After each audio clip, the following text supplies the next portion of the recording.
Lots of people travel to the big station at the end of the line. Engines from the other railway sometimes pull their trains. These engines stay the night and go home next day.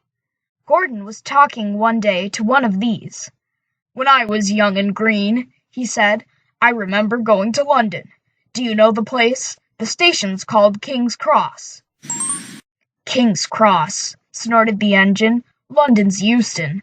Everybody knows that." "Rubbish," said Duck. "London's Paddington. I know. I worked there." They argued till they went to sleep. They argued when they woke up. They were still arguing when the other engine went away. "Stupid thing," said Gordon crossly. "I've no patience." "Stupid yourself," said Duck. "London's Paddington. Paddington, do you hear?" "Stop arguing," James broke in. "You make me tired. You've both agreed about something anyway." "What's that?"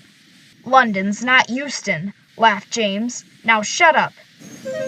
Gordon rolled away, still grumbling. "I'm sure it's King's Cross. I'll go and prove it." But that was easier said than done. London lay beyond the big station at the other end of the line. Gordon had to stop there. Another engine then took his train. "If I didn't stop," he thought, "I could go to London." One day, he ran right through the station. Another time, he tried to start before the fireman could uncouple the coaches. He tried all sorts of tricks, but it was no good. His driver checked him every time. "Oh dear," he thought sadly, "I'll never get there." One day, he pulled the express to the station as usual. His fireman uncoupled the coaches, and he ran onto his siding to wait till it was time to go home. The coaches waited and waited at their platform, but their engine didn't come. A porter ran across and spoke to Gordon's driver. "The inspector's on the platform. He wants to see you."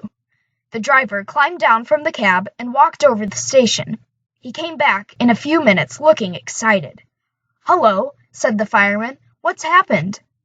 "The engine for the express turned over when it was coming out of the yard. Nothing else can come in or out. They want us to take the train to London. I said we would if the fat controller agreed. They telephoned, and he said we could do it. How's that?" "Fine," said the fireman. "We'll show them what the fat controller's engines can do."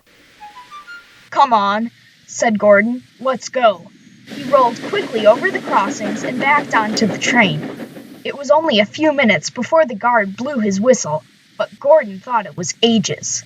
"Come on, come on," he puffed to the coaches. "Come on, come on, come on." "We're going to town, we're going to town," sang the coaches, slowly at first, then faster and faster.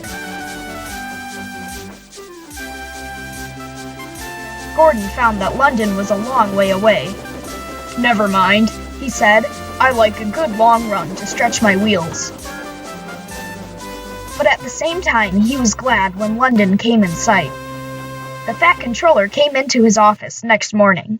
He looked at the letters on his desk. One had a London postmark. "I wonder how Gordon's getting on," he said. The station master knocked and came in.